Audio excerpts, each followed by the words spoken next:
like Mother used to make. David Turner, who did everything in small, quick movements, hurried from the bus stop down the avenue toward his street. He reached the grocery on the corner and hesitated. There had been something. Butter, he remembered with relief. This morning, all the way up the avenue to his bus stop, he had been telling himself butter. Don't forget butter coming home tonight. When you pass the grocery, remember butter. He went into the grocery and waited his turn, examining the cans on the shelves. Canned pork sausage was back, and corned beef hash. A tray full of rolls caught his eye, and then the woman ahead of him went out, and the clerk turned to him. "How much is butter?" David asked cautiously. 89, the clerk said easily. 89? David frowned. That's what it is, the clerk said. He looked past David at the next customer. "Quarter of a pound, please," David said, "and a half-dozen rolls." Carrying his package home, he thought, I really ought not to trade there any more. You'd think they'd know me well enough to be more courteous. There was a letter from his mother in the mailbox. He stuck it into the top of the bag of rolls and went upstairs to the third floor. No light in Marcia's apartment, the only other apartment on the floor. David turned to his own door and unlocked it, snapping on the light as he came in the door. Tonight, as every night, when he came home, the apartment looked warm and friendly and good. The little foyer, with the neat small table and 4 careful chairs, and the bowl of little marigolds against the pale green walls, David had painted himself. Beyond, the kitchenette, and beyond that, the big room where David read and slept, and the ceiling of which was a perpetual trouble to him. The plaster was falling in one corner, and no power on earth could make it less noticeable. David consoled himself for the plaster constantly with the thought that perhaps if he had not taken an apartment in an old brownstone, the plaster would not be falling. But then, too, for the money he paid, he could not have a foyer and a big room and a kitchenette anywhere else. He put his bag down on the table and put the butter away in the refrigerator and the rolls in the bread box. He folded the empty bag and put it in a drawer in the kitchenette. Then he hung his coat in the hall closet and went into the big room, which he called his living room, and lighted the desk light. His word for the room, in his own mind, was charming. He had always been partial to yellows and browns, and he had painted the desk and the bookcases and the end tables himself, had even painted the walls, and had hunted around the city for the exact tweedish tan drapes he had in mind. The room satisfied him. The rug was a rich dark brown that picked up the darkest thread in the drapes. The furniture was almost yellow. The cover on the studio couch and the lampshades were orange. The rows of plants on the window-sills gave the touch of green the room needed. Right now, David was looking for an ornament to set on the end table, but he had his heart set on a low, translucent green bowl for more marigolds, and such things cost more than he could afford, after the silverware. He could not come into this room without feeling that it was the most comfortable home he had ever had. Tonight, as always, he let his eyes move slowly around the room, from couch to drapes to bookcase, imagined the green bowl on the end table, and sighed as he turned to the desk. He took his pen from the holder and a sheet of the neat note paper sitting in one of the desk cubby-holes, and wrote carefully, "Dear Marcia, don't forget you're coming for dinner tonight. I'll expect you about 6." He signed the note with a D, and picked up the key to Marcia's apartment, which lay in the flat pencil tray on his desk. He had a key to Marcia's apartment because she was never home when her laundryman came, or when the man came to fix the refrigerator, or the telephone, or the windows, and someone had to let them in because the landlord was reluctant to climb 3 flights of stairs with the pass key. Marcia had never suggested having a key to David's apartment, and he had never offered her one. It pleased him to have only one key to his home, and that safely in his own pocket. It had a pleasant feeling to him, solid and small, the only way into his warm, fine home. He left his front door open and went down the dark hall to the other apartment. He opened the door with his key and turned on the light. This apartment was not agreeable for him to come into. It was exactly the same as his foyer, kitchenette, living room, and it reminded him constantly of his first day in his own apartment, when the thought of the careful home-making to be done had left him very close to despair. Marcia's home was bare and at random.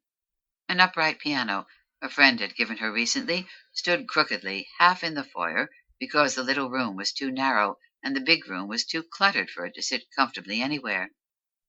Marcia's bed was unmade, and a pile of dirty laundry lay on the floor. The window had been open all day, and papers had blown wildly around the floor. David closed the window, hesitated over the papers, and then moved away quickly. He put the note on the piano keys and locked the door behind him. In his own apartment he settled down happily to making dinner. He had made a little pot roast for dinner the night before. Most of it was still in the refrigerator, and he sliced it in fine, thin slices and arranged it on a plate with parsley.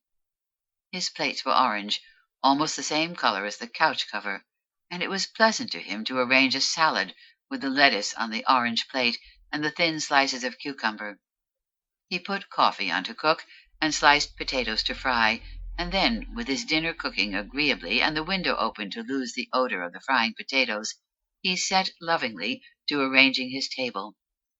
First the tablecloth, pale green of course, and the two fresh green napkins, the orange plates and the precise cup and saucer at each place, the plate of rolls in the center, and the odd salt and pepper shakers like two green frogs. Two glasses, they came from the 5 and 10, but they had thin green bands around them, and finally, with great care, the silverware. Gradually, tenderly, David was buying himself a complete set of silverware. Starting out modestly with a service for two, he had added to it until now he had well over a service for four, although not quite a service for six, lacking salad forks and soup spoons. He had chosen a sedate, pretty pattern, one that would be fine with any sort of table setting, and each morning he gloried in a breakfast that started with a shining silver spoon for his grapefruit, and had a compact butter knife for his toast, and a solid, heavy knife to break his eggshell, and a fresh silver spoon for his coffee, which he sugared with a particular spoon meant only for sugar. The silverware lay in a tarnish-proof box on a high shelf all to itself, and David lifted it down carefully to take out a service for two. It made a lavish display set out on the table: knives, forks, salad forks, more forks for the pie, a spoon to each place, and the special serving pieces: the sugar spoon, the large serving spoons for the potatoes and the salad, the fork for the meat, and the pie fork. When the table held as much silverware as two people could possibly use, he put the box back on the shelf and stood back, checking everything and admiring the table shining and clean. Then he went into his living room to read his mother's letter and wait for Marcia. The potatoes were done before Marcia came, and then suddenly the door burst open and Marcia arrived with a shout and fresh air and disorder. She was a tall, handsome girl with a loud voice, wearing a dirty raincoat, and she said, "I didn't forget, Davy. I'm just late as usual. What's for dinner? You're not mad, are you?" David got up and came over to take her coat. "I left a note for you," he said. "Didn't see it," Marcia said. "Haven't been home. Something smells good." "Fried potatoes," David said. "Everything's ready." "Golly!" Marcia fell into a chair to sit with her legs stretched out in front of her and her arms hanging. "I'm tired," she said. "It's cold out." "It was getting colder when I came home," David said.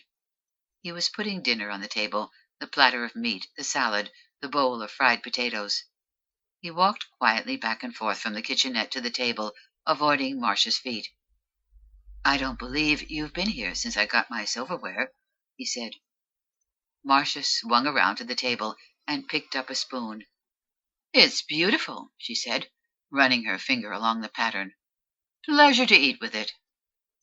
"Dinner's ready," David said. He pulled her chair out for her and waited for her to sit down. Marcia was always hungry. She put meat and potatoes and salad on her plate without admiring the serving silver, and started to eat enthusiastically. "Everything's beautiful," she said once. "Food is wonderful, Davy." "I'm glad you like it," Davy said. He liked the feel of the fork in his hand, even the sight of the fork moving up to Marcia's mouth. Marcia waved her hand largely. "I mean everything," she said. "Furniture, and nice place you have here, and dinner, and everything." "I like things this way," David said. "I know you do." Marcia's voice was mournful. "Someone should teach me, I guess." "You ought to keep your home neater," David said. "You ought to get curtains at least, and keep your windows shut." "I never remember," she said. "Davy, you are the most wonderful cook."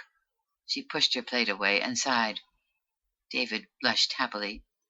"I'm glad you like it," he said again, and then he laughed. "I made a pie last night." "A pie?" Marcia looked at him for a minute, and then she said, "Apple?" David shook his head, and she said, "Pineapple?" And he shook his head again, and, because he could not wait to tell her, said, "Cherry." "My God!" Marcia got up and followed him into the kitchen and looked over his shoulder while he took the pie carefully out of the bread box. "Is this the first pie you ever made?" "I've made two before," David admitted, "but this one turned out better than the others." She watched happily while he cut large pieces of pie and put them on other orange plates, and then she carried her own plate back to the table, tasted the pie, and made wordless gestures of appreciation. David tasted his pie and said critically, "I think it's a little sour. I ran out of sugar." "It's perfect," Marcia said. "I always loved a cherry pie really sour. This isn't sour enough, even." David cleared the table and poured the coffee, and as he was setting the coffee pot back on the stove, Marcia said, "My doorbell's ringing." She opened the apartment door and listened, and they could both hear the ringing in her apartment. She pressed the buzzer in David's apartment that opened the downstairs door, and far away they could hear heavy footsteps starting up the stairs. Marcia left the apartment door open and came back to her coffee. "Landlord, most likely," she said. "I didn't pay my rent again." When the footsteps reached the top of the last staircase, Marcia yelled, "Hello?" leaning back in her chair to see out the door into the hall. Then she said, "Why, Mr. Harris!" She got up and went to the door and held out her hand. "Come in," she said. "I just thought I'd stop by," Mr. Harris said. He was a very large man, and his eyes rested curiously on the coffee cups and empty plates on the table. "I don't want to interrupt your dinner." "That's all right," Marcia said, pulling him into the room. "It's just Davy. Davy, this is Mr. Harris. He works in my office. This is Mr. Turner." "How do you do?" David said politely, and the man looked at him carefully and said, "How do you do?" Sit down," Marcia was saying, pushing a chair forward. "Davy, how about another cup for Mr. Harris?" "Please don't bother," Mr. Harris said quickly. "I just thought I'd stop by." While David was taking out another cup and saucer and getting a spoon down from the tarnish-proof silver box, Marcia said, "You like homemade pie?" "Say," Mr. Harris said admiringly, "I've forgotten what homemade pie looks like." "Davy," Marcia called cheerfully, "how about cutting Mr. Harris a piece of that pie?" Without answering, David took a fork out of the silver box and got down an orange plate and put a piece of pie on it. His plans for the evening had been vague. They had involved perhaps a movie, if it were not too cold out, and at least a short talk with Marcia about the state of her home. Mr. Harris was settling down in his chair, and when David put the pie down silently in front of him, he stared at it admiringly for a minute before he tasted it. "Say," he said finally, "this is certainly some pie." He looked at Marcia. "This is really good pie," he said. "You like it?" Marcia asked modestly. She looked up at David and smiled at him over Mr. Harris's head. "I haven't made but 2-3 pies before," she said. David raised a hand to protest, but Mr. Harris turned to him and demanded, "Did you ever eat any better pie in your life?" "I don't think Davy liked it much," Marcia said wickedly. "I think it was too sour for him." "I like a sour pie," Mr. Harris said. He looked suspiciously at David. "A cherry pie's got to be sour." "I'm glad you like it anyway," Marcia said. Mr. Harris ate the last mouthful of pie, finished his coffee, and sat back. "I'm sure glad I dropped in," he said to Marcia. David's desire to be rid of Mr. Harris had slid imperceptibly into an urgency to be rid of them both. His clean house, his nice silver, were not meant as vehicles for the kind of fatuous banter Marcia and Mr. Harris were playing at together. Almost roughly, he took the coffee cup away from the arm Marcia had stretched across the table, took it out to the kitchenette, and came back and put his hand on Mr. Harris's cup. "Don't bother, Davy, honestly," Marcia said. She looked up, smiling again, as though she and David were conspirators against Mr. Harris. "I'll do them all tomorrow, honey," she said. "Sure," Mr. Harris said. He stood up. "Let them wait. Let's go in and sit down where we can be comfortable." Marcia got up and led him into the living room, and they sat down on the studio couch. "Come on in, Davy," Marcia called. The sight of his pretty table, covered with dirty dishes and cigarette ashes, held David. He carried the plates and cups and silverware into the kitchenette and stacked them in the sink, and then, because he could not endure the thought of their sitting there any longer with the dirt gradually hardening on them, he tied an apron on and began to wash them carefully. Now and then, while he was washing them and drying them and putting them away, Marcia would call to him sometimes, "Davy, what are you doing?" Or, "Davy, won't you stop all that and come sit down?" Once she said, "Davy, I don't want you to wash all those dishes." And Mr. Harris said, "Let him work. He's happy." David put the clean yellow cups and saucers back on the shelves. By now, Mr. Harris's cup was unrecognizable. You could not tell from the clean rows of cups which one he had used, or which one had been stained with Marcia's lipstick, or which one had held David's coffee, which he had finished in the kitchenette. And finally, taking the tarnish-proof box down, he put the silverware away. First the forks all went together into the little grooves which held 2 forks each. Later, when the set was complete, each groove would hold 4 forks, and then the spoons, stacked up neatly one on top of another in their own grooves, and the knives in even order, all facing the same way, and the special tapes in the lid of the box. Butter knives and serving spoons, and the pie knife all went into their own places, and then David put the lid down on the lovely shining set and put the box back on the shelf. After wringing out the dishcloth and hanging up the dish towel and taking off his apron, he was through, and he went slowly into the living room. Marcia and Mr. Harris were sitting close together on the studio couch, talking earnestly. "My father's name was James," Marcia was saying, as David came in, as though she were clinching an argument. She turned around when David came in and said, "Davy, you were so nice to do all those dishes yourself." "That's all right," David said awkwardly. Mr. Harris was looking at him impatiently. "I should have helped you," Marcia said. There was a silence, and then Marcia said, "Sit down, Davy, won't you?" David recognized her tone.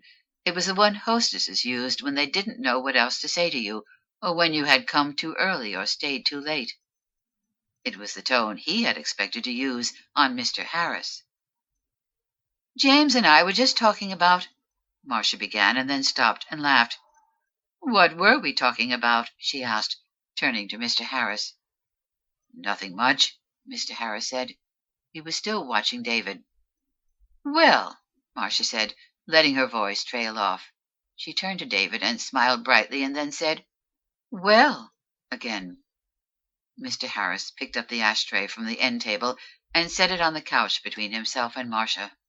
He took a cigar out of his pocket and said to Marcia, "Do you mind cigars?" And when Marcia shook her head, he unwrapped the cigar tenderly and bit off the end.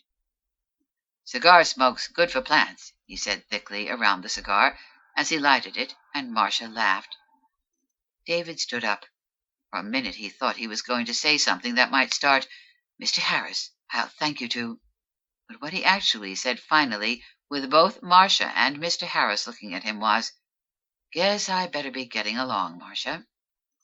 Mr. Harris stood up and said heartily, "Certainly have enjoyed meeting you." He held out his hand, and David shook hands limply. "Guess I'd better be getting along," he said again to Marcia, and she stood up and said, "I'm sorry you have to leave so soon." "Lots of work to do," David said, much more genially than he intended, and Marcia smiled at him again, as though they were conspirators, and went over to the desk and said, "Don't forget your key." Surprised, David took the key of her apartment from her, said good night to Mr. Harris, and went to the outside door. "Good night, Davy, honey," Marcia called out, and David said, "Thanks for a simply wonderful dinner, Marcia," and closed the door behind him. He went down the hall and let himself into Marcia's apartment. The piano was still awry, the papers were still on the floor, the laundry scattered, the bed unmade. David sat down on the bed and looked around. It was cold, it was dirty, and as he thought miserably of his own warm home, he heard faintly down the hall the sound of laughter and the scrape of a chair being moved. Then, still faintly, the sound of his radio. Wearily, David leaned over and picked up a paper from the floor, and then he began to gather them up, one by one.